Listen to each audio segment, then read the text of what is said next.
Oke, selamat datang Bapak Ibu, selamat pagi. Jangan tegang ya. Kita di sini mah ngariong aja, ngerumpi-ngerumpi gitu ya. Iya, sekali lagi terima kasih buat responnya sudah hadir di acara perdana ya, buat khususnya dalam program Pelangi Kasih yang sudah lama banget kita nggak ketemu dengan para Sobat Maestro ya. Bersyukur hari ini kita diberikan kesempatan, terus juga pas juga waktunya ya, habis lebaran jadi silaturahmi minal aidin wal faizin, mohon maaf lahir dan batin, mewakili teman-teman dari Maestro ya. Dan terima kasih juga untuk Rumah Konseling LK3 Bandung Parahyangan yang juga ini gayung bersambut begitu ya. Yang sudah mengisi 3 tahun lebih ya, 3 tahun ya, 3 tahun hampir 4 tahun ya bersama-sama di program Pelangi Kasih ya, yang tiap hari Senin hadir. Dulu Rumah Konseling Parahyangan Bandung ya. Tahun ini sudah berganti menjadi Rumah Konseling LK3 Bandung Parahyangan ya, nanti akan disampaikan ya. Terima kasih juga buat kehadiran Bapak Ibu, Sobat Maestro, dan terima kasih juga untuk Mayora yang sudah mendukung acara ini. Baik, saya tidak akan berpanjang lebar ya, kita akan berikan tepuk tangan buat acara ini ya, dan sudah hadir bersama kita Ibu Dr. Anda Endang Setiawati Sunarja ya, saya nggak apal, taunya Ibu Endang begitu ya. Oke, waktu dan tempat saya persilahkan ya, sebelum kita akan bahas mengenai tema kita mengenai Dark syndrome ya, bebek ya, ada yang black syndrome, ada yang dark syndrome kemarin, jadi kita ya heureuy gitu kan, untung nggak black magic gitu. Oke, Ibu Endang akan memperkenalkan LK3 Bandung Parahyangan, silakan Ibu. Baik, terima kasih Pak Ari. Bapak dan Ibu semuanya, selamat pagi. Ya, senang ya, seperti Pak Ari, bukan Pak Ari aja yang senang. Saya juga senang hari ini kita bisa jumpa. Saya bersyukur sekali bahwa ini sebuah karunia buat saya. Ya, dihadirkan orang-orang baru dalam hidup saya. Saya berterima kasih untuk itu. Nah, izinkan saya sebelum menyampaikan materi, memperkenalkan Rumah Konseling LK3 Bandung Parahyangan. Katanya kalau tidak kenal, tidak sayang gitu ya. Kami ingin dikenal dan disayang begitu. Nah, Rumah Konseling LK3 Bandung Parahyangan, inilah kami ya. Mari. Rumah Konseling LK3 Bandung Parahyangan. Jadi mungkin secara info bahwa di Bandung ini ada 2 sebenarnya rumah konseling ya.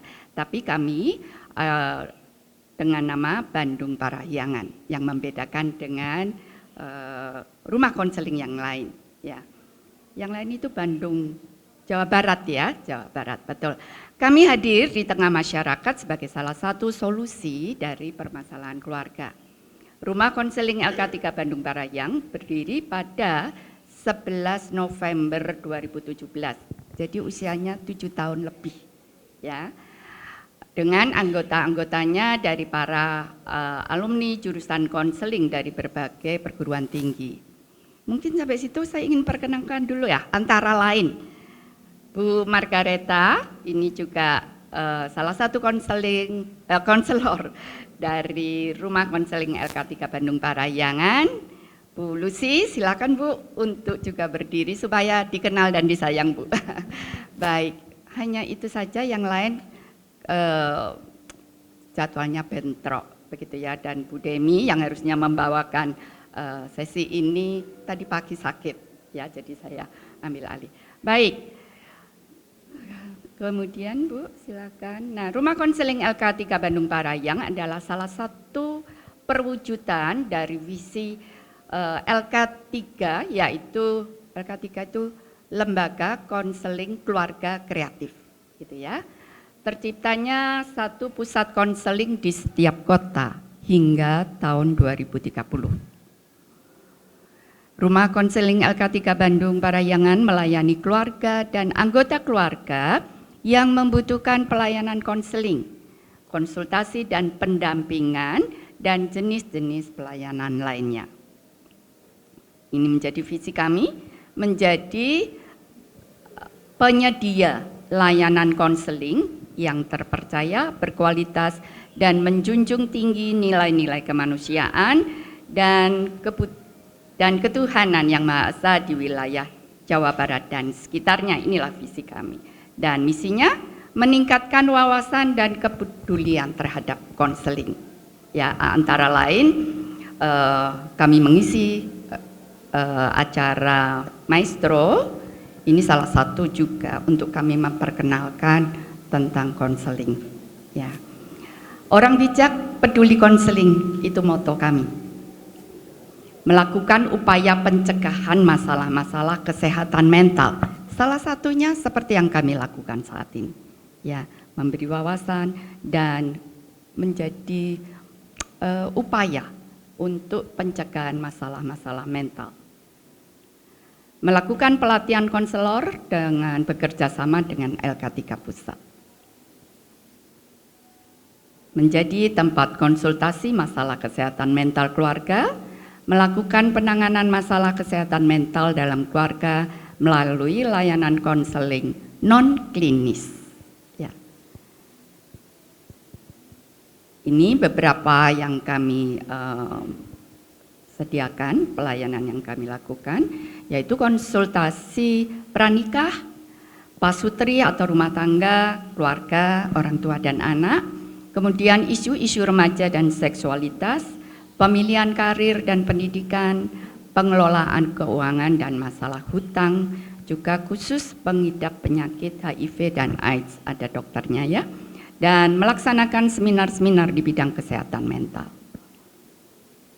Program-program kami menyediakan layanan konseling bagi komunitas, memberikan edukasi bagi komunitas mengenai konseling, membantu komunitas yang perlu konseling, dan pelatihan pembinaan pranikah. Jadi kami juga membantu, di sini dibilang ya, komunitas yang membutuhkan. Jadi bukan hanya personal saja, tetapi komunitas juga pelatihan dan pembinaan. Ya. Menjadi tempat berlatih intensif bagi calon konselor di LK3. Mensosialisasikan pentingnya pelayanan konseling melalui IG Live, siaran radio khususnya Radio Maestro, dan media sosial. Ya, dan inilah kami. Ya, ini tadi yang datang hanya 3, yang lainnya hari ini tidak bentrok dengan acara yang lain. Dan inilah informasi dan layanan konseling, Bapak Ibu bisa lihat, call center, ada IG kami, ya. Selalu ada cinta, selalu ada harapan. Itu spirit kami, ya. Apapun kondisi kita, masalah kita, selalu ada cinta dan selalu ada harapan. Orang bijak peduli konseling. Inilah kami. Terima kasih. Oke, Kak, ini fotonya biarin aja di sini. Saya mau kenalkan dulu. Ibu Endang boleh duduk ya. Ini yang ada hampir semuanya ngisi di Pelangi Kasih. Sebelah sini ini Ibu Demi. Hari Kamis yang biasa, hari Senin ya yang suka live biasanya. Terus yang sebelah sini Ibu Yudi Rostanti. Nanti Senin besok jadwalnya. Ya betul ya Kak ya, mudah-mudahan ingat saya. Sebagai ketua juga sama suami beliau yang di sini, saya duduk, saya berdiri ya, duduk aja enggak. Nah, oke, yang sebelah sini Pak Hartono, ini bidang keuangan ya biasanya Bu ya. Ibu Yudi ini biasanya bidang suami istri, keluarga, Pak Sutri. Terus Pak Agus ini sekarang ke lansia ya kalau tidak salah ya gitu. Nah ini, udah kenal ya, ada orangnya di sini. Ibu Margareta, ini sudah kenal, ini Ibu Endang, ini Dokter Ronald. Nanti Senin besok Dokter Ronald. Ibu Yudi Senin depan ya. Dokter Ronald ini beliau yang banyak mendampingi masalah-masalah HIV dan seksual. Ini Ibu Lucy ya, bener ya Bu Lucy ya? Ini Ibu Lucy, terus ini Ibu Sarah yang wah suaranya juju yang semangat gitu ya, yang kemarin, Kamis kemarin, Senin kemarin Ibu Sarah dan suaminya Pak Lukman. Terus ini di bagian call center, nanti kalau di call center biasanya ada Pak Bob dan ini Ibu Sandra. Yang beberapa yang tahun lalu itu ya lebih banyak ngisi di remaja juga ya. Pak Sutri juga ya, Ibu Sandra. Terus udah ya? Asa ada lagi gitu Bu? Bu Helni. Nah, Ibu Helni belum datang. Nanti kita tunggu Ibu Helni ya. Jadi itu ya, biar kenal gitu, nanti kenal dulu fotonya. Soalnya ada beberapa yang datang ke sini kepengin konseling, dikasih ke RKP, zaman dulu RKP, nggak kenal, nggak enak, sungkan. Nah ini waktunya ya, kita bikin bonding gitu. Jadi nanti kalau ada apa-apa udah kenal kan Bu Endang, ada Bu Reta, lihat dulu fotonya gitu ya, kenalan dulu sama fotonya gitu ya. Oke. Kita akan masuk dalam pembahasan kita mengenai Dark Syndrome dan Bapak Ibu nanti di tengah-tengah pembahasan monggo silakan kalau mau bertanya ya boleh langsung bertanya apa yang mau ditanyakan begitu ya. Kita santai aja, jangan terlalu tegang ya. Ayo kita berikan tepuk tangan lagi deh biar semangat, kasih senyum yang terbaik. Silakan Ibu Endang. Boleh. Oh gitu. Silakan Bu Endang. Jadi seperti yang Pak Ari tadi katakan ya, mari kita berdiskusi. Saya lebih senang berdiskusi daripada menyampaikan di depan begitu ya. Ini materi ini hanya sebagai satu sarana bahan untuk kita diskusi. Kalau enggak, yuk diskusi apa gitu ya. Jadi ini hanya membantu kita, mengarahkan kita. Dark Syndrome. Apa sih sebenarnya Dark Syndrome? Ada enggak yang Bapak Ibu datang ke sini itu sebenarnya sudah ngerti Dark Syndrome begitu? Ada enggak yang tahu? Silakan Pak.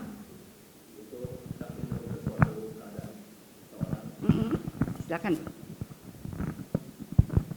Ya, Dark Syndrome itu ya suatu keadaan seseorang yang terlihatnya seperti kayak bahagia, tenang gitu. Kayak saya Pak ya. Wah nggak tahu. Jadi saya tertuduh loh, ini tahu. bahan saya loh ya. Karena saya kan melihat, aduh Mas Ari teh kalau siaran teh ceria, kakak Kiki Tapi gitu. emang yang kalau Belum saya tahu lihat dalamnya Pak ya. Ari selalu bahagia, nggak pernah. Benar nggak Pak dalamnya? Belum tahu di Pak Ipin. Ini Pak Ipin ya, ini Pak Ipin ya. Ya.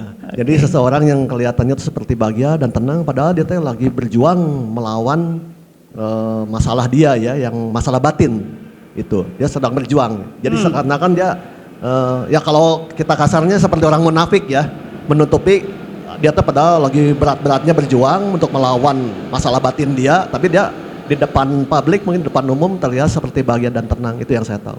Oke, terima kasih Pak. Ya, Pak senang sama-sama. ya, Oke. menolong saya Jadi ini menghemat. clue-nya Bu ya, nanti akan dicatat apakah bedanya Dark Syndrome dengan munafik. Oh, Gitu oke, ya, betul. saya catat Catat ya Pak ya, Oke. nanti kita bahas. Ya. Oke. Jadi kalau begitu Pak, kira-kira ini bisa terjadinya ke siapa tuh kalau kayak gitu? Setiap orang ya, setiap orang. Ya, bisa setiap orang, munafik dong Pak. Nah itu nanti kita akan tanya ya, Oke, apa baik. bedanya sindrom ini dengan munafik ya. Oke, baik. Ada lagi yang punya pendapat? Selin? Ayo, Ada? belum Mau kepikir menyampaikan kakak? sesuatu? Enggak, ya. Atau ada enggak yang sebenarnya saya enggak tahu topik ini? Ada enggak yang enggak tahu? Oke, baik, terima kasih. Nah, Iya, kenapa lambangnya bebek ya? Oh ya, menarik, nanti kita bahas. Betul. Oke, terima kasih semua untuk sharingnya. Mhm. Pertanyaan kedua yang saya ingin tahu juga, kira-kira nih Bapak Ibu nih begitu lihat flyer gitu ya atau dengar di Maestro, dapat info ini kemudian mau datang, bahkan tadi saya ngobrol kayaknya ada yang jauh sekali ekstra gitu loh.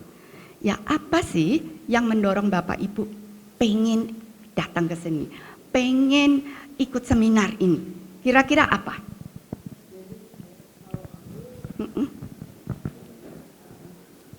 Kalau aku kenapa mau ikut waktu dengar pertama itu saya pikir ducknya bukan bebek, aku pikir dia hitam. Hitam. Jadi tapi untungnya memang bebeknya warna hitam, jadi nggak salah alamat. Jadi setelah mendengarkan dari kalau dari adlibsnya Mas Ari itu disebutkan juga orang itu kondisinya baik-baik aja, tapi sebenarnya nggak kayak gitu, nggak sebaik itu. Dan setelah itu sebenarnya ada banyak literatur yang aku kemudian baca dari Duck syndrome dan itu sebagainya.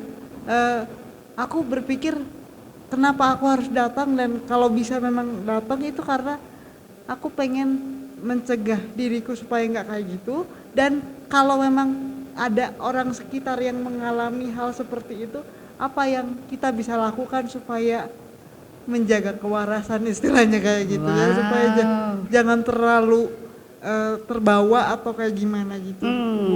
Oke. Iya.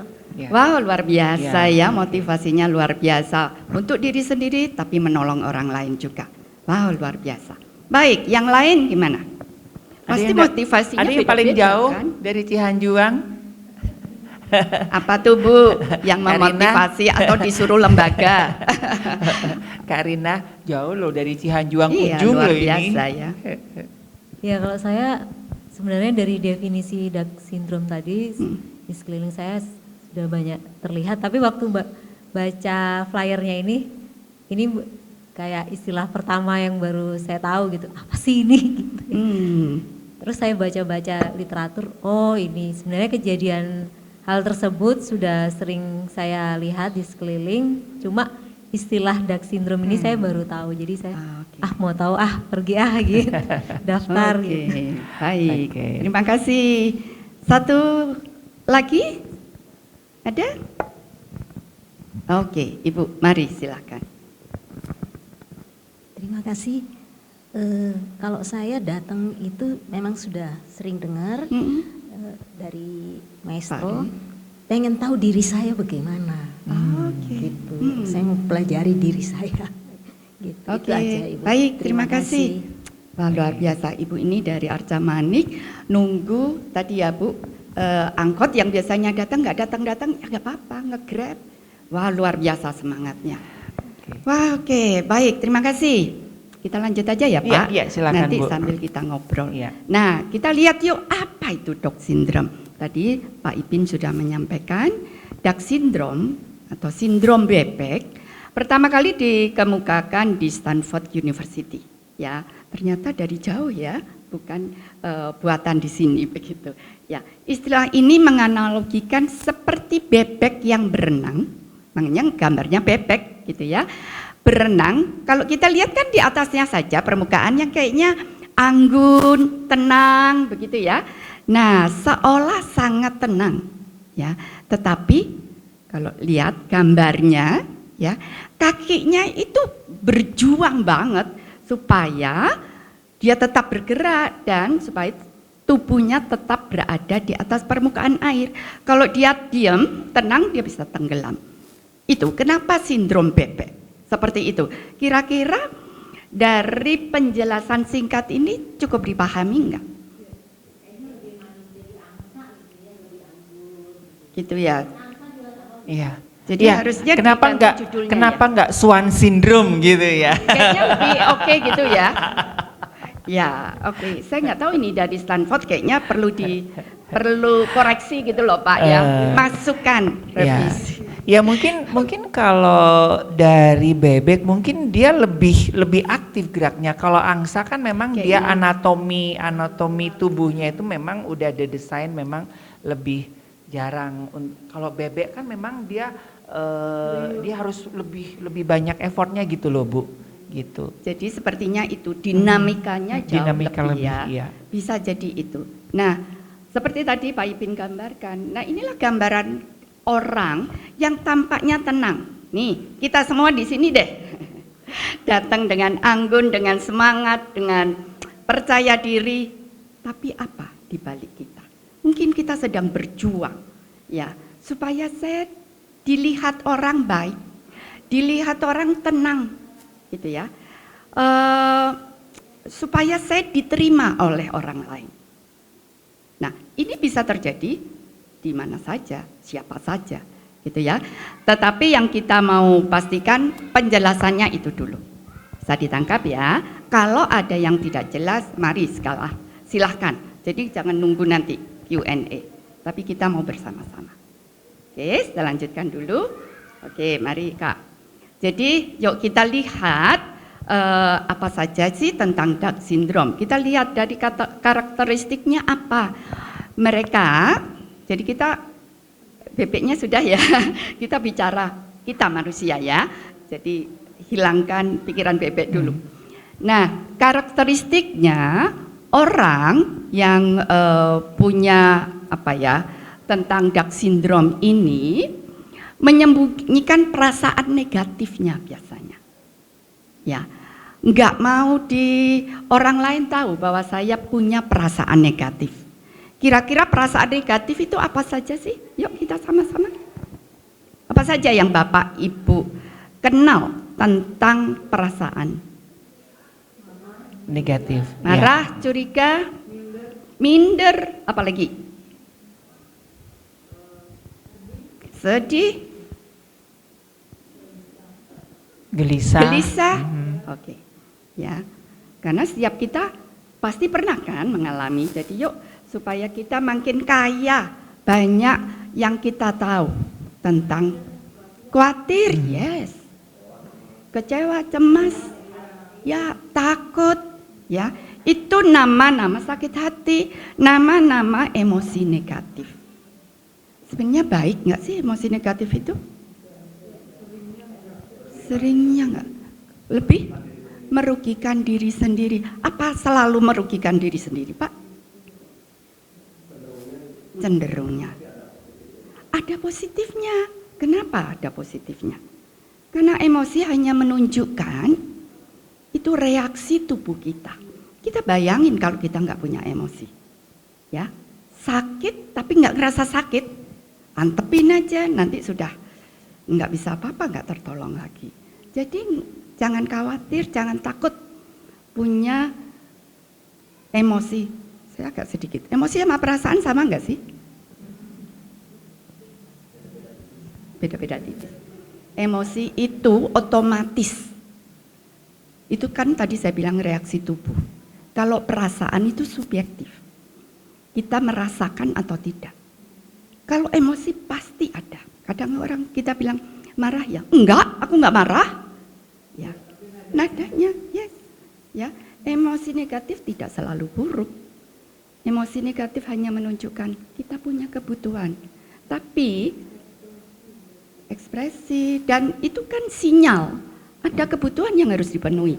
Bayangkan kita sudah dikasih tahu nih, aku butuh sesuatu diri kita nih.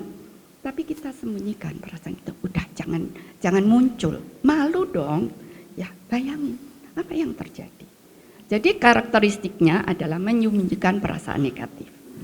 Kemudian apalagi itu? Mengembangkan mekanisme pertahanan. Mekanisme pertahanan itu mekanisme perlindungan diri sebenarnya. Ya, tapi seringkali tidak sehat di sini. Ya, ketika merasa sedih, tapi kemudian ya sudah mekanisme perlindungan dirinya apa? Karena sedih, ya udah deh, aku mau cari rasa seneng sendiri. Kemudian melakukan adiksi yang kurang baik, yang merugikan diri sendiri, ya supaya nggak ngerasain sedihnya.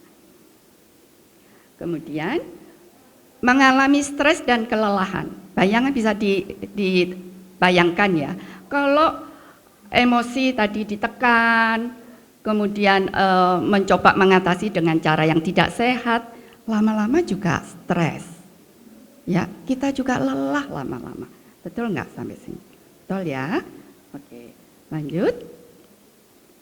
Sulit mengungkapkan perasaan, ya. Karena kalau saya ngomong, nanti dibilang saya nggak oke. Masa sih gitu aja marah? Ya, jadi nggak bisa menyampaikan, takut dijudge misalnya. Ya, itu karakteristiknya. Dampaknya apa? Oke, Bu Endang, sebelum kita ke dampak ya, ini karakteristik ini kan hanya kita sendiri yang tahu ya Bu ya sebetulnya. Apakah orang bisa kelihatan dari dampak luarnya Bu? Wah ini lagi Down syndrome nih Bu Endang, lagi Down syndrome. Kan nggak bisa atau enggak Bu?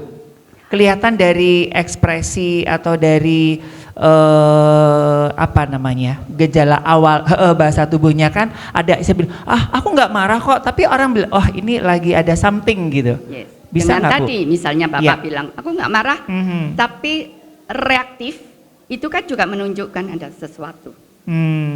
Ya, jadi mungkin di awal, apalagi kalau gini nih, saya baru kenalan sama Bapak Ya. Ibu, belum tentu saya tahu kan Bisa tahu, oke. sebenarnya. Ya, jadi bisa diketahui, bisa juga. Ya, jadi kalau sebenarnya akhirnya betul melelahkan kan Pak. Iya. Kita berusaha menyembunyikan, tapi orang lain bisa tahu loh. Tapi sebetulnya memang diri kita ya yang lebih tahu bahwa kita sedang berpura-pura, bukan munafik ya sebetulnya ya. Apa Ibu ya? Nah itu tadi menutupi, karena ada banyak pendengar kita yang karena ada beberapa orang yang supaya tidak membuat orang lain khawatir tentang dirinya. Ya, saya ada beberapa pendampingan, dia mengalami penyakit yang sangat parah sebetulnya, gitu. Jangan bilangin ke mama ya, jangan bilangin ke papa ya, gitu. Ya. Biar saya aja yang tahu. Betul, Nah, betul. Dan itu berlaku biasanya orang tua ya. orang tua juga. Biar aku aja Nah. yang mengalami, jangan anakku. Betul. Ya, itu mungkin saja seperti itu. Tapi hari ini kita mau belajar bagaimana cara yang sehat. Karena tadi kan kita nggak mau nih Ya. di permukaan saja kan. Ya, itu yang kita mau belajar hari ini. Oke, jadi ini kita sudah jelas ya. Jadi kita nggak bisa ngelihat tampilannya kecuali kalau kita sudah kenal dekat ya Bu ya. Betul, Udah ada chemistry ya. Mungkin Bapak Ibu hanya kenal saya di radio, nggak mungkin ya taunya saya kan crispy aja gitu ya, belum tahu dalamnya empuk gitu. Bu, saya jujur Down syndrome ini kebayang bebek packing gitu kan. Luarnya kan crispy kan, bener kan? Tapi dalamnya itu kan hancur remuk gitu, iya kan? Luarnya menggoda, dalamnya gitu kan? Oke. Ya, jadi kita baru tahu orang itu sedang mengalami Down syndrome kalau ada hubungan relasi yang sudah tahu ya, suami istri, orang tua dan anak, begitu ya Bu ya? Betul. Dan tujuannya sebenarnya juga untuk apa sebenarnya? Oke. Ya. Ya. Oke. Ya, Karena oke. sesungguhnya kan setiap kita juga punya masalah. Ya. Mhm. Baik. Oke, silakan Bu Endang. Ya, dampaknya apa? Jadi mentalnya yang nggak sehat.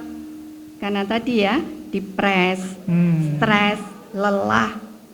Ya pasti dampaknya itu udah pasti sebenarnya.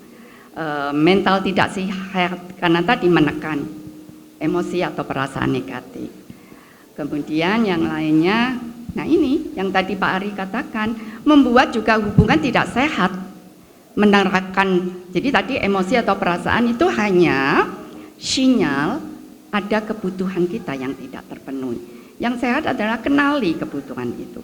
Tapi karena di repress, akhirnya berusaha melakukan sendiri, seperti tadi Pak Ari katakan, orang lain tidak tahu.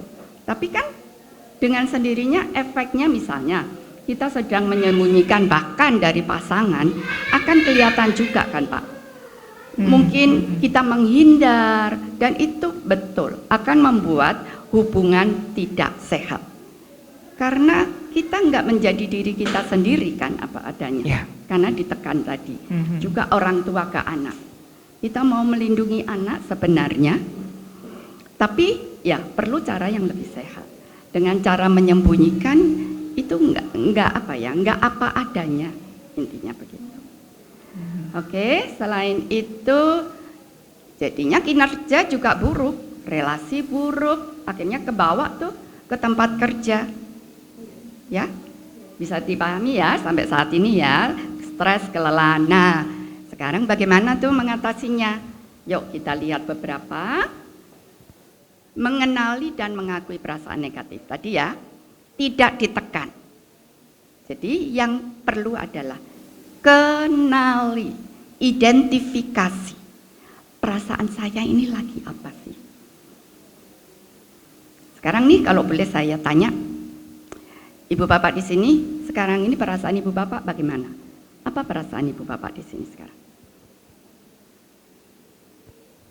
Jangan dark syndrome. Nah ini ya. Pak Ari dulu deh, Pak Ari dulu deh. Saya. Perasaan Pak Ari. Saya bingung juga ya. Ya, Saat ini ya.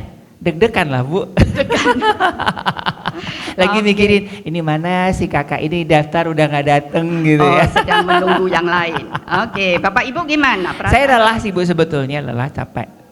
Lelah, It's capek. okay to be not okay loh Bapak Yes, Ibu ya. Justru Ya. kenapa perlu kenali? Kalau kita nggak kenal, bagaimana kita menyembuhkannya? Betul nggak? Ya, jadi perlu kenal. Sakit nih, tadi Bu Demi tiba-tiba pagi bilang sakit kepala. Kalau kita nggak tahu kita sakit apa, kita mau kasih obat apa? Jadi ini hal pertama, kenali. Ya, saya lagi merasa apa ya? Kenali dan mengakui, bukan kenal dan repress. Betul, ya. Jadi kenali dan akui. Itu yang pertama. Kemudian berikutnya adalah kalau sudah kenal, sudah kita akui proses. Ya, proses perasaan itu, proses emosinya, ya. Kayak tadi kan bahwa emosi negatif itu hanya menunjukkan ada kebutuhan. Ya, dan ketika kita kecil, orang tua dan orang-orang dewasa kita sebelah di sekitar kita yang bertanggung jawab memenuhi kebutuhan itu. Tapi ketika kita tumbuh dewasa, itu tanggung jawab kita. Ya, tanggung jawab setiap kita memenuhi kebutuhan kita. Oke, berikutnya mengembangkan keterampilan mengelola stres. Mengembangkan keterampilannya. Jadi makanya perlu kenali, kalau nggak dikenali gimana kita memproses dan mengembangkan apa yang diperlukan. Baik, yang terakhir adalah ini tadi ya, karena ketika kita merepress itu berpengaruh terhadap relasi. Makanya dengan kita mengelolanya dengan cara sehat, itu akan membangun relasi yang sehat. Ini beberapa hal tentang Dark Syndrome. Bisa ditanggap sampai sekarang? Ada yang mau di... Ya, silakan, Silakan Bu. Ibu. Tapi yang saya alami selama ini ya Bu ya, Ya. saya setelah begini tuh jadi flashback gitu, bahwa saya sering mengalami hal-hal seperti ini. Dan biasanya didiamkan nanti lumer sendiri. Lumer. Iya, atau mungkin kalau secara spiritual tuh ya kita Tuhan ya biarin Tuhan yang menyelesaikannya. Nah itu biasanya saya seperti itu dan biasanya selesai sendiri gitu, akhirnya tenang sendiri, aman sendiri dan Tuhan yang menyelesaikannya begitu. Oke, artinya Ibu kenali situasinya dan Ibu mencoba memprosesnya. Tadi dengan cara yang dipakai adalah menyampaikan kepada Tuhan. Begitu ya yang saya tangkap ya. Akhirnya itu lumer sendiri atau kemudian bisa diatasi. Pertanyaan saya, kalau emosi itu begitu sangat mengganggu, kira-kira saya yakin ya, yang Maha Kuasa namanya juga Maha Kuasa gitu ya. Apapun permasalahan kita ketika kita bawa ke Dia, pasti karena Tuhan ya Dia ada karena mengasihi dan mau menolong kita. Pasti itu terjadi. Nah, yang Maha Kuasa menyediakan dirinya untuk menolong, tapi sekali lagi tanggung jawab tadi Ibu mengenali situasinya ada pada kita. Enggak bilang bahwa aku kan sudah berdoa, aku kan sudah lakukan ini itu. Kok Tuhan enggak tolong saya? Seringkali orang mengalami itu juga bukan? Ya, jadi perlu tadi tanggung jawab itu bagian kita. Dan pertanyaannya, apakah masalah atau situasi emosi kita akan sembuh beriring waktu? Pasti? Ya, iya. Tidak selalu. Mungkin bisa direpresi ya Bu ya, untuk beberapa saat gitu ya, karena emosi itu kan kita bisa kadang-kadang represi Ya, gitu. betul. Dan betul emosi itu banget. kan tanggung jawab kita ya Bu ya, Betul, bukan tanggung jawab Tuhan ya. Tuhan tanggung ambil jawab. emosiku dong. Itu Ya. tanggung jawab kita. Waktu itu Ibu Endang boleh sambil duduk atau Bu biar saya kayaknya enak. enak berdiri deh, Oh Pak. gitu, saya jadi nggak enak Bu. Boleh. Supaya saya bisa baca. Oh kalau gitu, saya baca. oke. Jadi kalau ya silakan. Kalau nggak dikelola kan tuh saya maksudnya Hmm. selain diakui, kalau udah diakui udah selesai kan. Lebih lega Terus paling tapi tidak kan. kalau udah diakui, terus kita harus ada nextnya ya proses itu tadi. Kalau misalnya kita kayak serahin sama Tuhan semua, kayaknya bukan itu juga, karena kalau Tuhan kasih hikmat kita udah harus ngapain, ya harus kita kerjain juga Betul, itunya gitu. betul. Kalau nggak diselesaikan ya nggak selesai. Betul. Terima kasih ya. Ya. Ya. Jadi itu hanya tadi, itu hanya tumpukan-tumpukan. Waktu hanya menumpuk emosi saja. Ya. Tetapi dengan memproses emosi kita akan teratasi dan kita punya space untuk, karena kan hidup kita siapa yang jamin bahwa akan selalu baik-baik saja. Ya, ketika setiap emosi diproses ada space untuk kita ruang yang mungkin ada pengalaman-pengalaman yang kita perlu proses. Oke. Itu ya. Nah, Bu Endang, Silakan, Pak. boleh sambil duduk aja Bu Endang. Kita bukan mendiskriminasi gender ya begitu ya. Dari Down syndrome ini lebih banyak rentan ke pria atau wanita? Kan sekarang lagi banyak pria tidak bercerita, langsung peng gitu kan. Untuk merilis emosi itu kan laki-laki itu kan susah ya Pak Ipin ya. Beda kalau ibu-ibu ketemu, rilis emosinya gampang, ya kan. Makanya dari jurnal wanita itu rentan dengan kesehatan mental, paling rentan. Tapi tingkat bunuh diri laki-laki paling tinggi, karena laki-laki tidak bercerita. Langsung melakukan. Karena Sementara di-repress itu kan. di-repress. Betul. Nah, apakah Down syndrome ini dari Ibu Endang sebagai konselor, apakah memang ini sindromnya ini lebih banyak wanita atau pria, Bu? Nah, saya sejujurnya belum mensurvei Belum itu, dapat Pak, survei begitu itu. ya.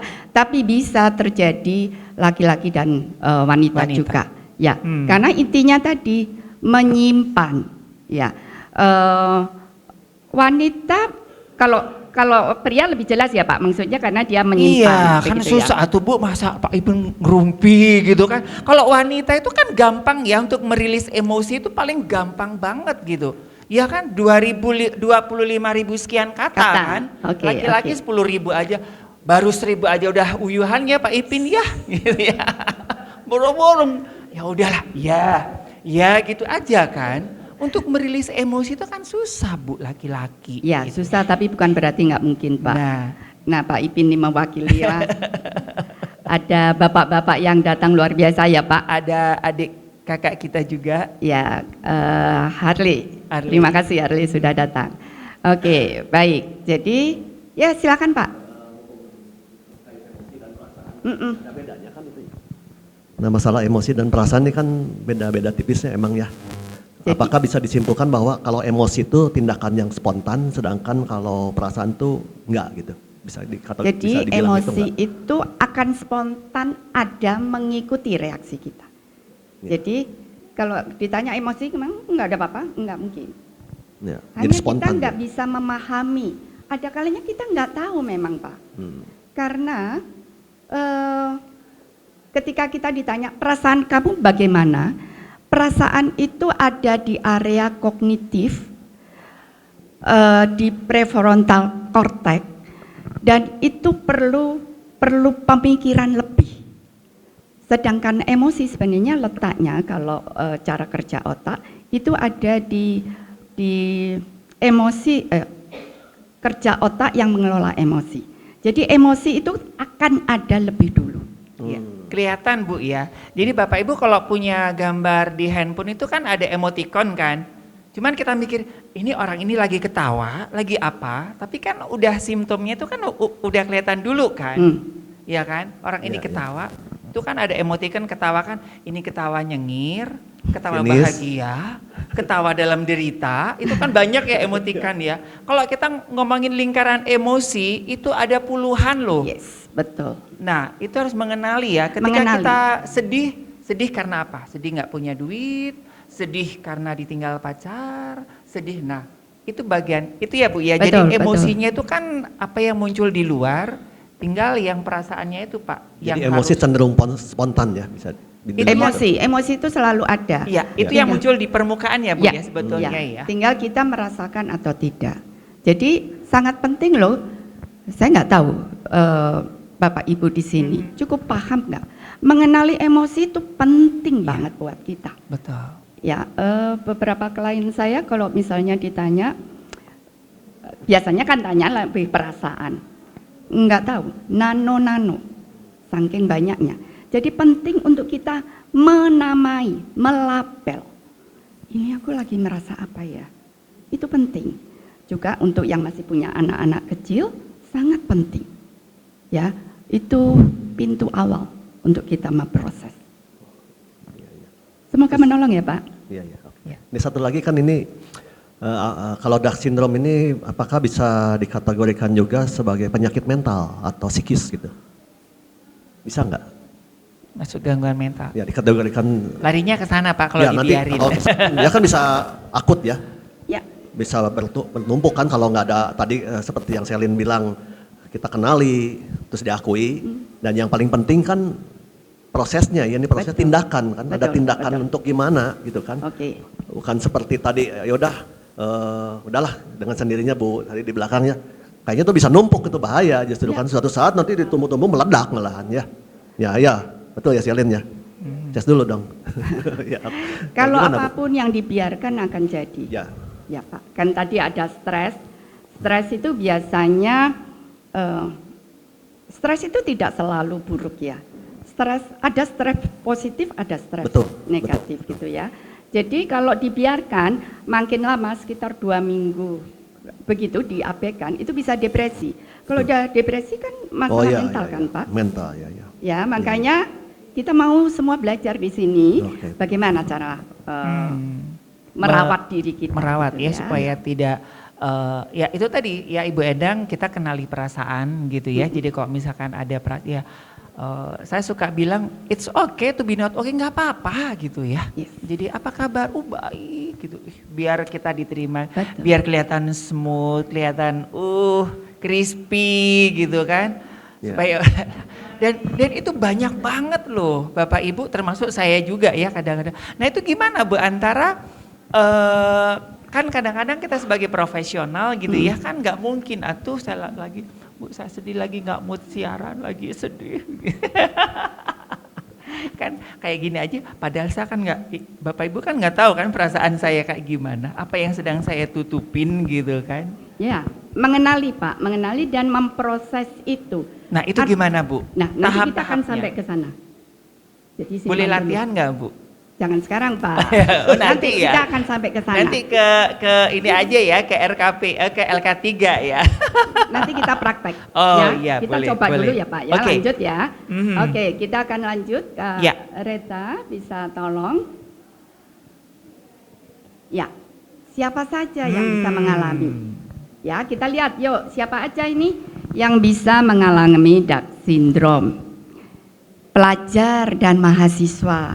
Kenapa pelajar bisa? Mahasiswa.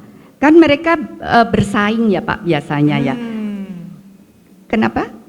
Stres Stres tinggi, tinggi, ya, karena ya. untuk mengejar nilai ya. Terus bisa jadi gini loh. Kalau di pelajar biasanya juga misalnya kayak ginilah bukan saja pelajar saja. Di kelas nggak ngerti, ya sudah diem aja. Nanti kalau bilang nggak ngerti dibilang bodoh. Kelihatan bodohnya gitu. Iya ya. makanya kalau kita ada yang tanya enggak, nanti aku dianggap nggak ngerti gitu. Padahal yang nggak ngerti gitu ya. Jadi itu di refresh. Bayangkan kalau sekolah itu kan tiap hari satu nggak ngerti ya udah simpen. Akhirnya ya benar-benar nggak ngerti akhirnya gitu ya. Ya, Jadi betul. Saya belajar ini Bapak Ibu, saya kan agak sedikit diagnosis kena ginjal. Karena kepingin pipis ditekan, malu, mau keluar lu ya gitu kan. Udahlah nungguin. Nah itu kan lama-lama akhirnya ginjalnya kena. Sama analoginya ya Bu ya. betul, Jadi sekarang mau pipis ya pipis aja gitu. Ya kan untuk kesehatan fisik gitu ya. Betul. Begitu juga untuk emosi. Iya, saya dulu juga sama Bu. Oke. Saya pelajar itu saya termasuk orang yang introvert. Jadi saya minta izin, Pak mau pipis gitu nggak berani. Jadi diem aja gitu. Oke. Gitu. Sampai sekarang itu kebawa. Jadi kalau pergi misalkan main ke rumah orang kepingin pipis nggak kenal nggak akan bisa pipis. Lebih baik saya simpan. Seharian pun saya nggak pipis bisa. Itu bahaya. Bahaya ya. Baik, siapa lagi Kak Eta? Pelajar dan mahasiswa, kemudian profesional muda ya, karena biasanya dikejar target demi karir gitu ya. Kerja keras, pulang malam gitu ya. Bahkan mungkin kayaknya nggak mungkin kurang rileks ya, demi untuk supaya saya dipandang, dihargai gitu ya. Berikutnya, oke kita agak seperti sini, orang yang perfeksionis, orang yang mau perfect semuanya sempurna, itu kan stres, betul? Iya. Ya, nggak nyantai, ya maunya dianggap orang sukses, ya nggak ada yang salah, emang ada. Berikutnya merasa yang biasa, ya itu tadi mereka yang menekan emosi. Berikutnya, oke itu sudah. Kenapa ini bisa terjadi? Yuk kita lihat. Oke, tekanan sosial, medsos, ya kurang followernya. Wow, itu Iya dia. Bu, saya kan tiap TikTok ya turun lagi satu orang aja udah kacau dunia. Iya, itu menunjukkan ini ya Pak. Mungkin secara followernya banyak, dapat penghargaan, begitu kan? Ya, oke. Takut terlihat lemah dan dinilai gagal. Perfeksionis, mereka menetapkan standar buat dirinya sendiri. Karena tadi supaya saya dipandang berhasil, saya dinilai baik oleh masyarakat. Ya, berikutnya perbandingan dengan orang lain. Kok saya seperti ini, dia bisa ya istilahnya rumput tetangga lebih hijau. Ya. Padahal dia nggak tahu Bu ya, rumput tetangga dikelola baik ya. Nah, terus biasanya kan jadi apa yang dilakukan kan? Nggak mau kalah dengan tetangga atau orang lain. Ya, berikutnya kurangnya dukungan emosional. Ternyata support itu penting, ya membangun support system. Berikutnya, nah budaya harus sukses. Sebagai orang tua, bukan ini yang sering kali kita lakukan juga ke anak-anak kita. Ya harus sukses, ya belajar sungguh-sungguh. Ya kalau enggak kamu mau jadi apa nanti? Akhirnya anak terbiasa dengan standar tinggi. Ya. Nah ini kira-kira Bapak dan Ibu tentang Down syndrome. Sampai di situ dulu.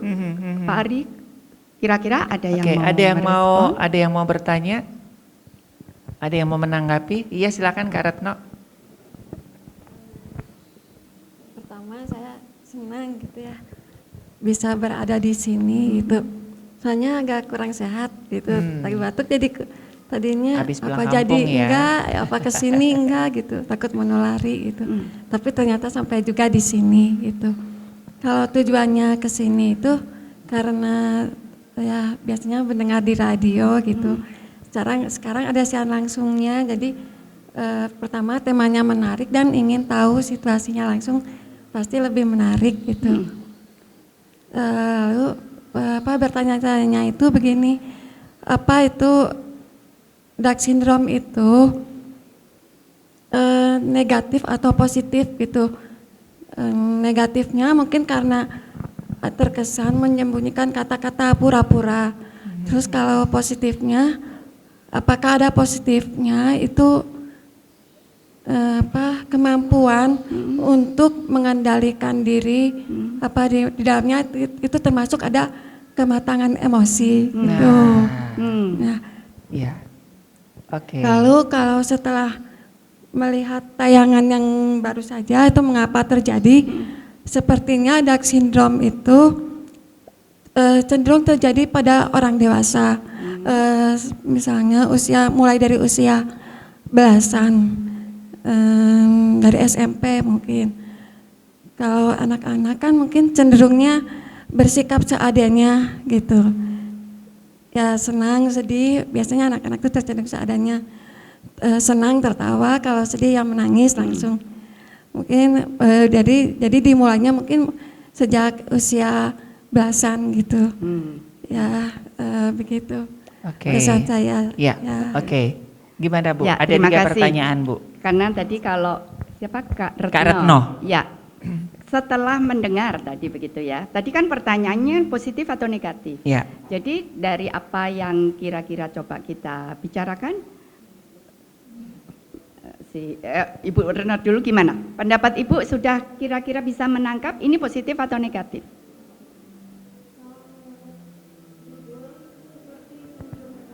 Cenderung negatif. Oke, tadi juga bilang negatif, begitu ya. Jadi sekali lagi, poinnya sebenarnya Down syndrome takut menjadi diri sendiri apa adanya sebenarnya. Jadi menampilkan diri yang sebenarnya bukan apa adanya. Jadi itu kira-kira negatif atau positif?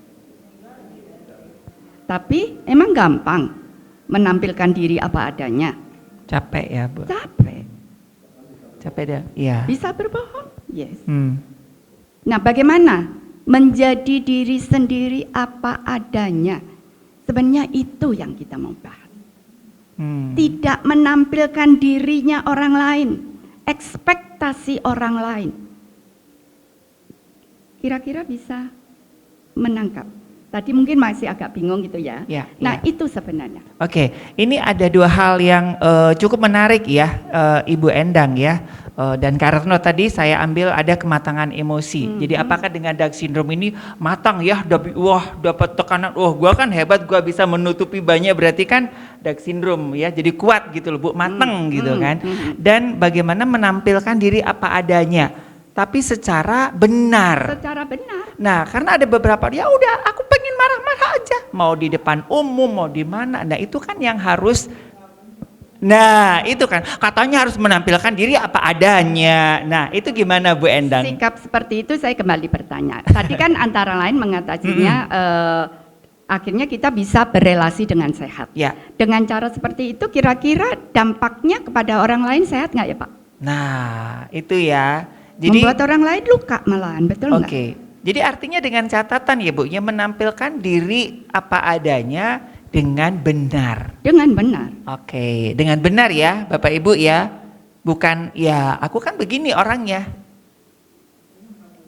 Itu nggak mau berubah. Nah, ya. Itu nggak ambil tanggung jadi- jawab tadi ya. Ya, jadi jangan sampai disalahartikan begitu kan. Saya kalau pengen marah ya marah aja. Saya kalau pengen ngambek ya ngambek aja. Pukul-pukul aja gitu kan. Kan apa adanya Bu. Oke. Tadi menjawab Pak Ipin juga bahwa Ya, kesehatan mental. Nah, Namanya juga yang sehat Mhm. itu tanggung jawab kita. oke. Ya.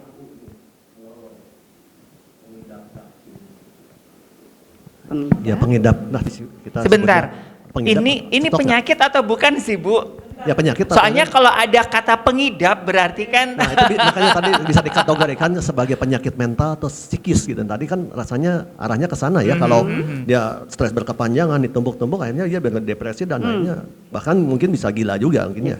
Ya, ya oke. bisa Nah, depresi dan schizofrenia begitu ya. ya. Jadi udah terjawab ya. Itu berarti bisa dikategorikan penyakit mental atau psikis. Nah tadi saya mau nanya apa jadi lupa. Iya. Iya, ini Oh, memang nah, ini, no, ya, ini pengidap memang Down tidak syndrome itu bahaya apakah dalam arti gini mayor- Pak. Oh gimana Pak? Iya, tidak bahaya sebetulnya, tapi kalau direpresi terus Oh, iya. bisa Jadi, schizofrenia iya, betul, gitu, betul. karena menggerogoti itu Ya, tadi. jadi gitu. kronis ya jadinya ya. Aha, menahun. betul. Nah, Silakan. apakah penyakit Dark syndrome ini lebih banyak ke orang introvert apa ekstrovert? Kayaknya introvertnya mungkinnya, kalau saya lihat ya, betul nggak? Bisa gitu nggak? Kita coba lanjut dulu saja ya Ya. Pak. Nanti saya berharap pertanyaan Bapak simpan, nanti saya setelah selesai saya pengen Bapak kira-kira mendapatkan jawabannya enggak, gitu ya. Oke. Oke. Ya, ya. Boleh kita lanjut lanjut dulu? Bu. Ya. Lanjut Ya, dulu. jadi intinya adalah Dark syndrome tadi adalah pribadi yang tidak menampilkan diri apa adanya. Oke. Ya, karena tuntutan yang ada, ekspektasi yang tinggi dari orang lain dan diri sendiri. Sebenarnya itu intinya.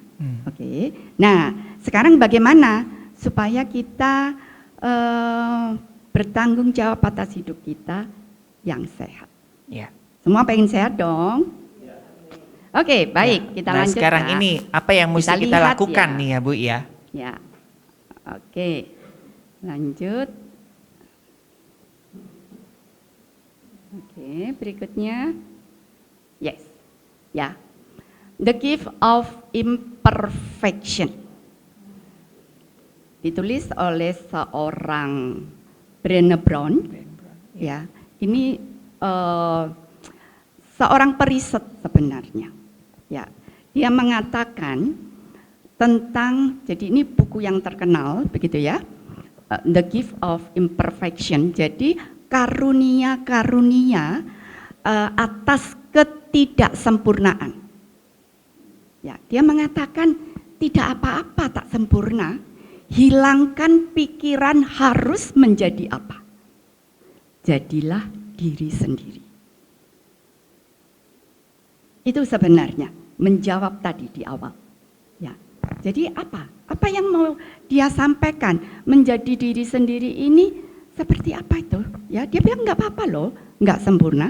Tadi Pak Ari bilang, it's okay not to be okay. Yes, itu. Ya, lebih lanjut apa yang dikatakan oleh Brené Brown. Mari kita lihat.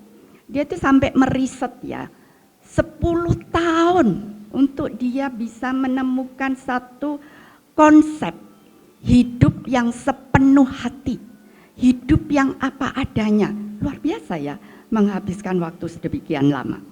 Jadi apa saja yang ingin disampaikan? Karunia-karunia dari imperfection, karunia ketidaksempurnaan, ya, memiliki courage, ya, courage atau keberanian. Yang kedua itu yang saya bold, ya, compassion, belas kasih, dan connection, ya, untuk menjadi diri apa adanya dan merangkul kerentanan kita. Itu kuncinya sebenarnya. Ya. Buat saya kalimat yang menarik bukan? Ini luar biasa. Jadi supaya gampang formulanya dia ada 3 C. Ya. Courage, compassion, and connection. Itu yang diajarkan oleh Brené Brown. Dan dia bukan hanya sekedar teori loh. Ya, itu yang luar biasa menurut saya.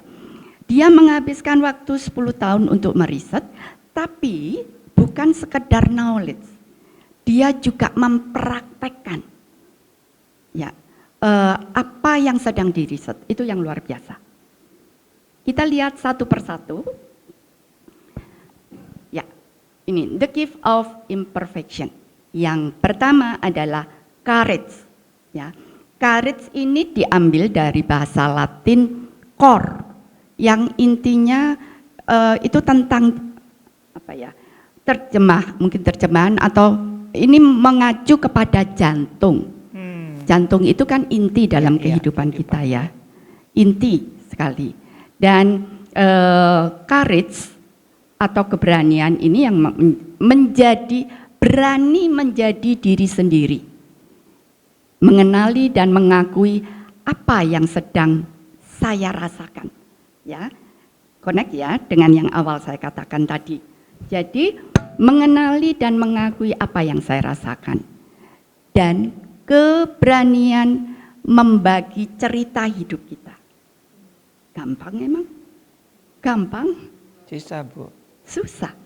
Ya, Kalau yang baik-baik aja kita seneng, betul? Ya, tapi berani membagikan pengalaman baik maupun buruk dalam hidup kita. Ya, jadi keberanian untuk menjadi rentan, keberanian untuk beresiko. Betul kan? Ketika kita tadi mau mengenali emosi kita, perasaan kita, dan mengakui kepada orang lain, itu kan rentan. Nah, penting courage, pentingnya keberanian untuk itu. Ya, diperlukan keberanian untuk rentan, untuk beresiko bahwa saya nanti dibilang apa sama orang lain. Jadi untuk hidup yang tadi ya terbebaskan, jadi sindrom tadi kan lebih kepada nggak bisa menampilkan diri apa adanya, ya demi ekspektasi orang lain. Ya. Jadi tanpa sadar kita hidup untuk menyenangkan orang lain. Bukan untuk itu kita dipanggil, betul? Ya, tetapi untuk menjadi diri sendiri apa adanya diperlukan courage. Contohnya apa sih courage di sini? Seperti tadi yang saya bilang, ketika di dalam kelas gitu ya, dijelaskan contohnya sekarang ya saya berbagi, ketika ditanya, ada yang mau bertanya?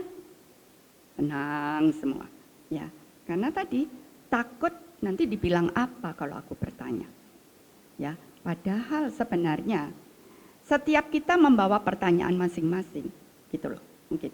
Jadi ketika kita berani bertanya, sebenarnya itu tanpa kita sadari justru menolong orang lain juga. Orang lain mendapatkan manfaat dari keberanian kita. Dan keberanian itu sifatnya seperti riak. Ya, keberanian itu menular. Ya. Ya, keberanian itu menular. Jadi si Brené Brown ini karena pengalamannya dia agak khawatir ketika dia harus menceritakan juga kehidupannya atau pengalaman yang dia cemaskan begitu. Tapi karena dia sedang riset ini, akhirnya dia memberanikan diri menceritakan satu kondisi yang dialami kepada adiknya sebenarnya. Nah, singkat cerita dia merasa lega, tapi kemudian akhirnya beberapa waktu kemudian adiknya bilang, terima kasih ya kamu sudah sharing ke saya.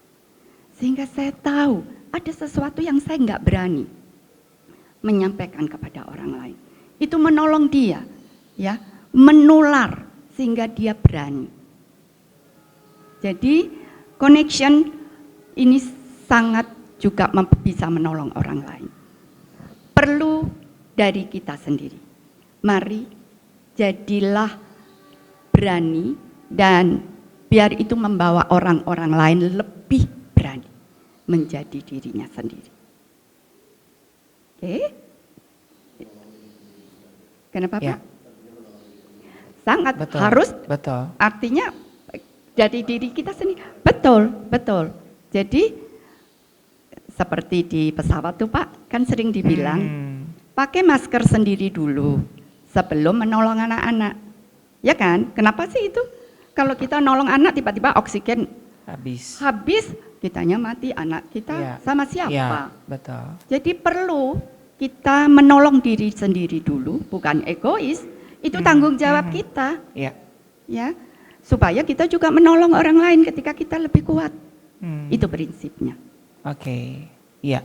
Ini kadang-kadang kan kita seringkali kena savior syndrome ya Bu, Betul, ya. betul, Biar betul. wah gagah di orang lain sementara kita nggak menolong, kita sedang rapuh nih gitu kan. It's okay. Iya, mundur dulu.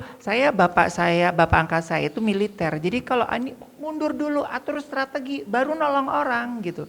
Jangan dalam keadaan rapuh lu nolong orang, konyol lu mati, yang kamu tolong mati. Semuanya mati semuanya. Betul. Mundur, atur barisan, atur strategi, atur kekuatan, udah kuat tampil. Dan itu perlu rentan kan Penuh Pak? rentan, yes. Perlu rentan, ya enggak? Menjadi rapuh. Bahkan dibilang beranilah dilihat orang. Ini kan emang gampang. Kita pasti nggak mau kan. Kalau mau dilihat ya itu tadi yang baik-baiknya saja kan Pak. Tetapi dilihat apa adanya kita. Oke, sampai di situ.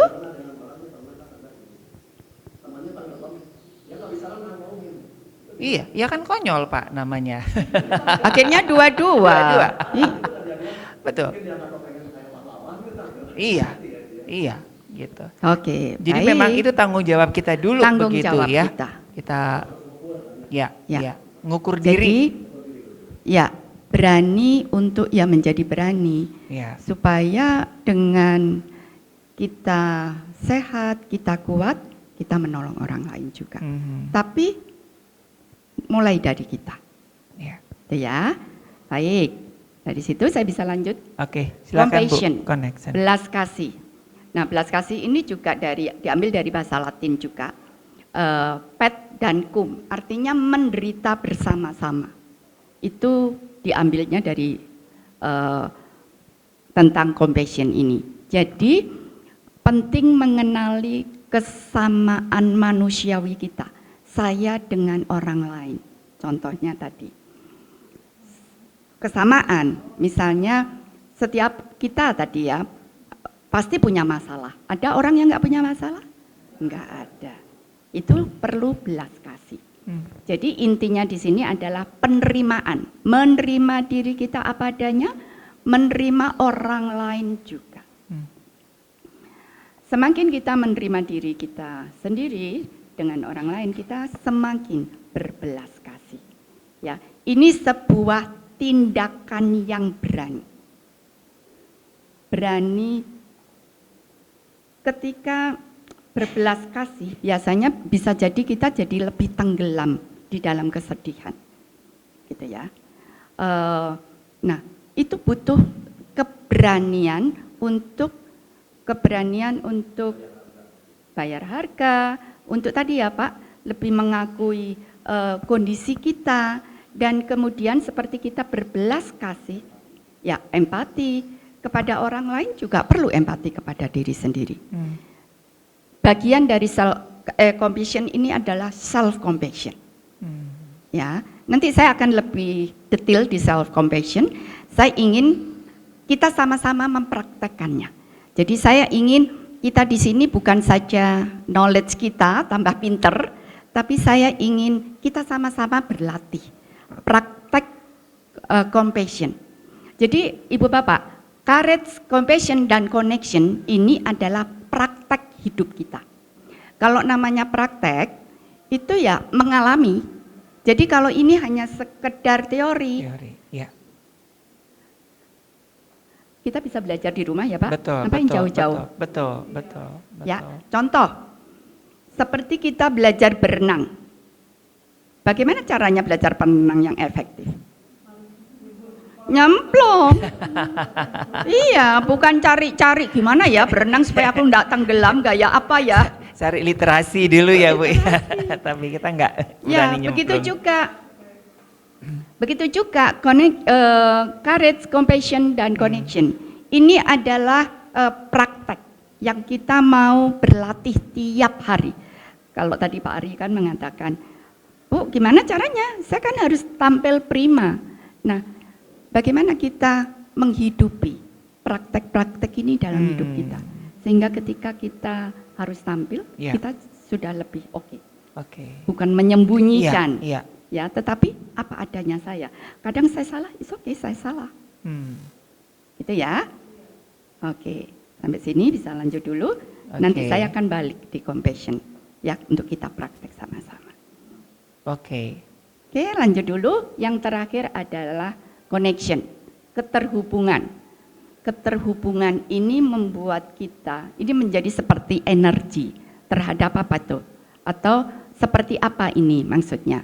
Ya, energi ini akan hadir ketika kita itu merasa, oh saya dilihat, saya didengar, saya dihargai.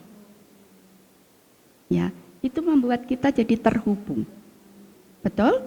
Ketika orang lain mendengar kita, melihat, menghargai, kita punya keterhubungan dengan orang lain. Bahkan dengan diri sendiri juga kan? Ya. Kemudian yang kedua, kita juga bukan hanya menerima, tapi memberi tanpa menghakimi, ya, memberi dan menerima tanpa judging. Kemudian yang terakhir adalah mendapatkan nutrisi, kekuatan karena relasi, ada keterhubungan, ya. Karena biar bagaimanapun Ibu Bapak, kita diciptakan bukan untuk hidup sendiri, betul? Kita ini makhluk sosial, mau tidak mau ekstrovert atau introvert Kejawab juga.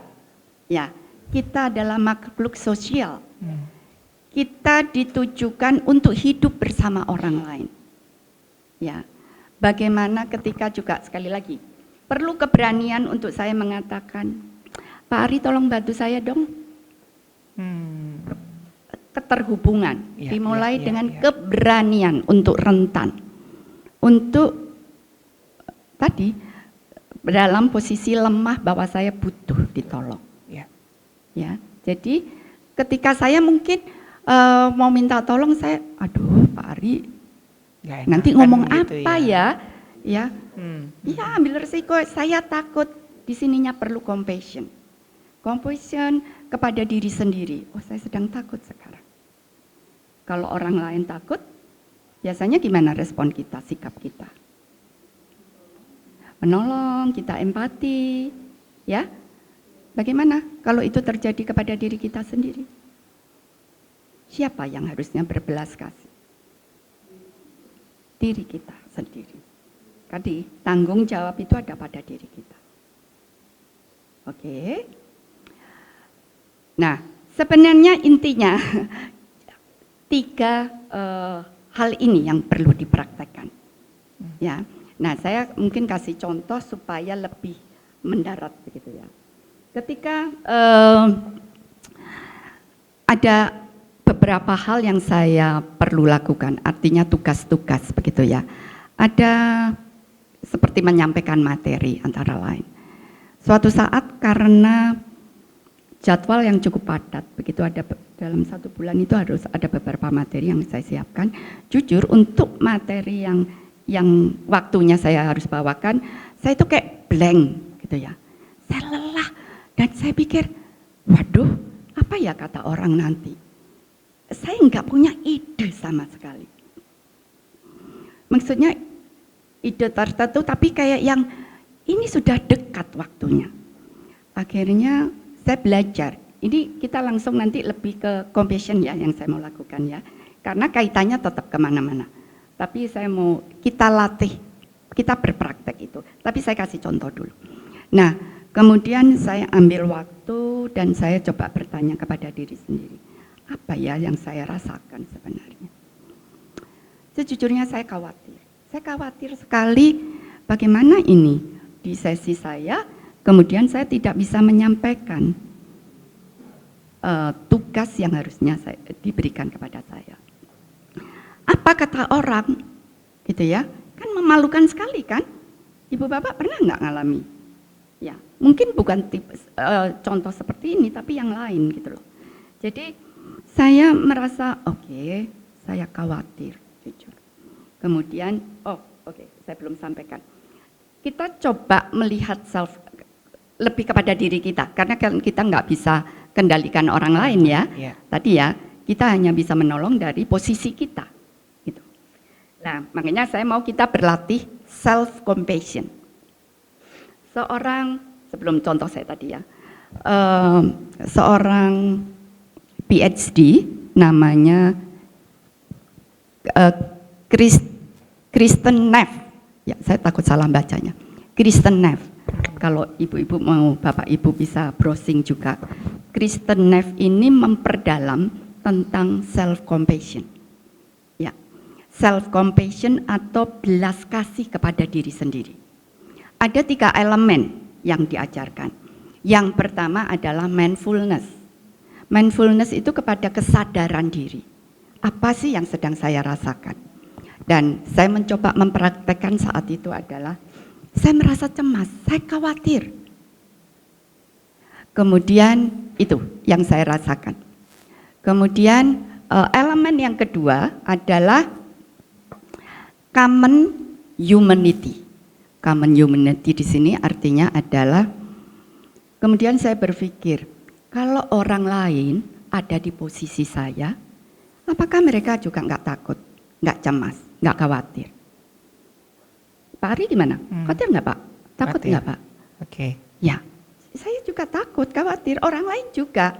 Jadi apa yang saya alami, orang lain juga bisa mengalami. Jadi wajar itu. Itu melegakan jujur teman-teman. Kemudian elemen yang ketiga adalah self-kindness. Kebaikan apa yang saya bisa berikan kepada diri sendiri, karena itu tanggung jawab kita. Supaya saya jadi lebih baik, tidak dikendalikan oleh tadi ketakutan, kecemasan saya. Oke. Kemudian saya share dengan satu teman, ya sesama yang memang akan bagikan materi.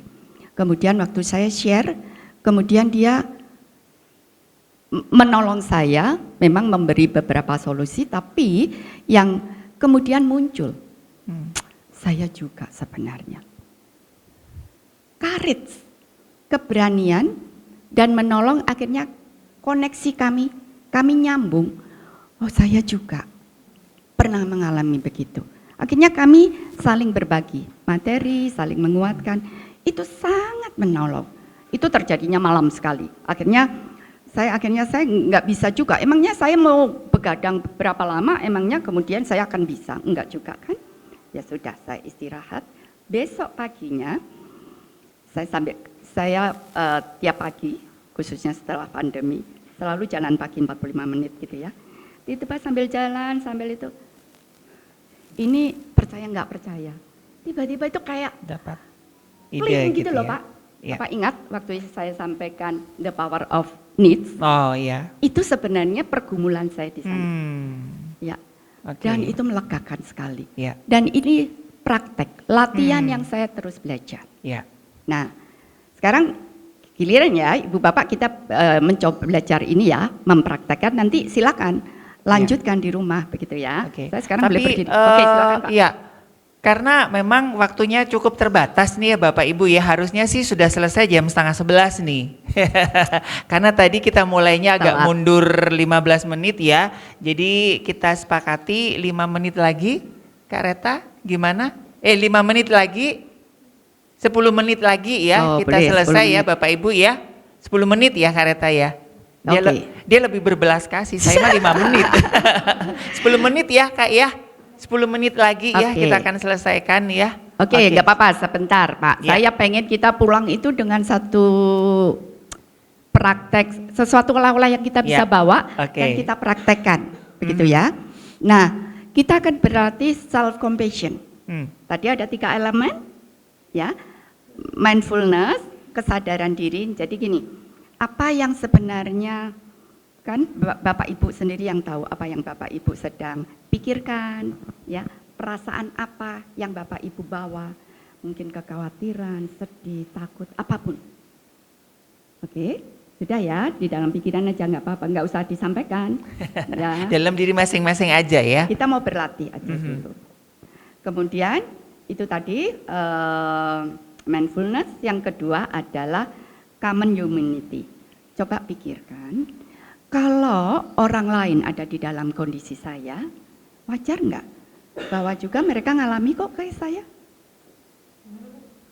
Kalau orang lain ngalami, jadi common humanity-nya, tadi kan misalnya lagi khawatir kayak saya tadi contohnya. Kemudian yang common humanity-nya saya berpikir, oke, kalau orang lain mengalami kayak saya, mereka juga bisa khawatir kan? Wajar, betul. Ya, apakah kita khawatir, sedih, takut, apapun lah, marah, apapun yang ada di dalam diri kita. Kita sendiri. Ya, kalau misalnya gini loh Pak, Bapak sedang apa misalnya khawatir. Kalau orang lain ngalami kayak saya, orang lain juga bisa khawatir. Jadi wajar kok saya punya perasaan gini. Anggap ya, itu langkah kedua. Dan yang ketiganya, bertanyalah kepada diri sendiri juga. Apa yang saya inginkan supaya saya merasa lebih baik. masing-masing kita yang tahu. Contoh saya tadi adalah saya kontak teman, ya, dan kemudian saya merasa lebih oke. Sekarang saya bisa tidur, ya, karena saya nggak mungkin begadang memikirkan itu yang harus saya sampaikan. Nggak menjanjikan juga tiba-tiba mengalir semua, no. Akhirnya betul saya memberi diri istirahat, saya menjadi rentan juga bahwa nggak tahu besok gimana. Saya sudah memproses, bukan saya masa bodoh loh. Ya, akhirnya besoknya mengalir semua. Dan itu makin membuat saya berani, ya, melatih terus berpraktek ini. Oke, semua sudah mendapatkan? Ibu bapak yang mengenal misalnya, saya ingin cerita ke siapa, atau mungkin saya pengen dibelai, dipeluk. It's okay, itu perlu keberanian kan? Mungkin datang kepada anak, orang tua kita, pasangan kita. Saya pengen peluk dong, itu perlu keberanian loh. Betul nggak? Ya, tapi membuat kita lebih baik. Karena itu tanggung jawab kita. Bapak Ibu sudah sampai ke poin ketiga, elemen ketiga, apa yang lebih membuat diri kita baik? Sudah? Nah, sekarang saya bertanya, bagaimana perasaan Ibu dan Bapak setelah mencoba mempraktekkan? Lebih tenang. Oke. Lega. Oke, puji Tuhan. Lebih dibuka. Oke, itu baru pada diri sendiri loh ya. Oke, itu tanggung jawab kita. Ya, melatih itu dalam kehidupan sehari-hari. Jangan berpikir yang terlalu jauh, harus menemani Pak Ari siaran. No, diri kita sehari-hari saja. Itu bisa menjadi bagian latih. Supaya kita menjadi tadi jawaban Pak Ipin, lebih sehat secara mental. Oke. Sebenarnya materi saya sudah selesai. Ada yang mau sharingkan apa yang didapatkan?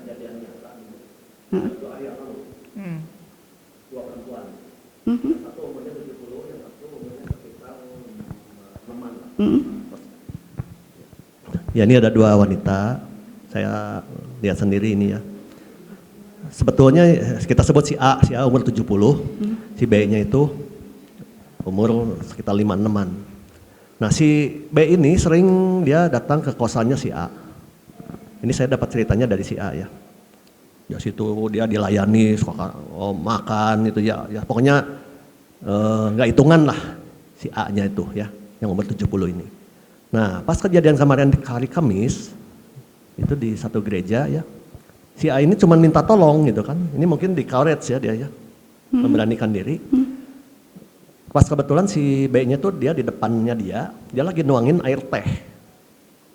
Nah, dia udah beres, nah si si A ini minta dia nuangan si gelasnya ditaruh, tolong dikucurin aja gitu. Nggak mau. Si A-nya suruh sendiri aja, nah. Sok sendirinya maksudnya dia pergi aja. Nah, gimana nih, Bu?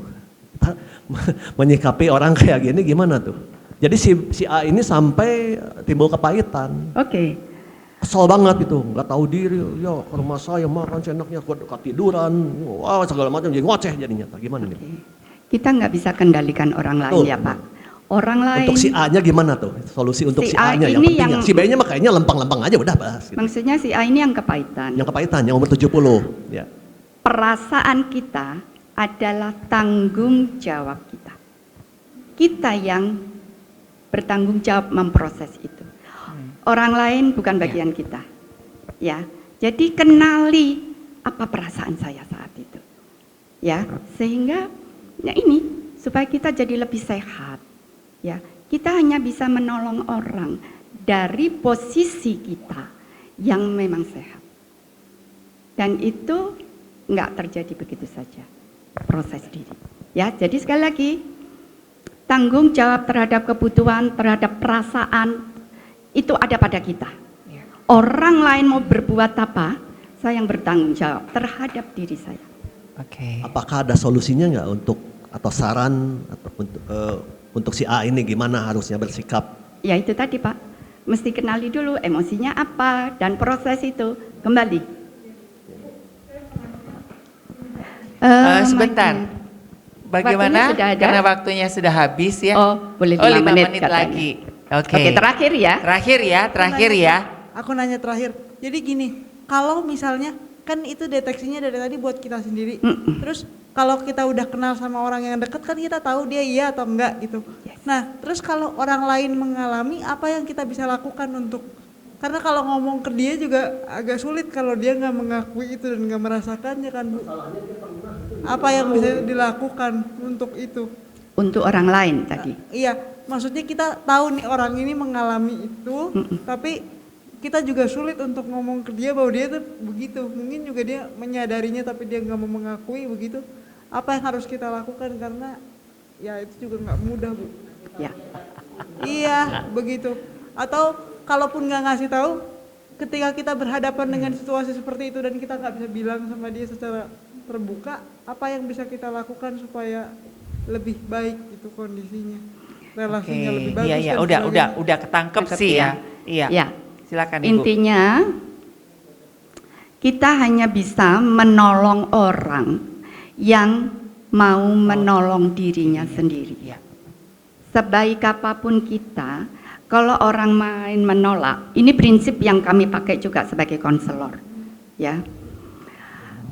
Kita hanya bisa menolong orang yang mau menolong dirinya sendiri. Menolong dirinya sendiri dengan cara kesadaran saya datang ke konselor.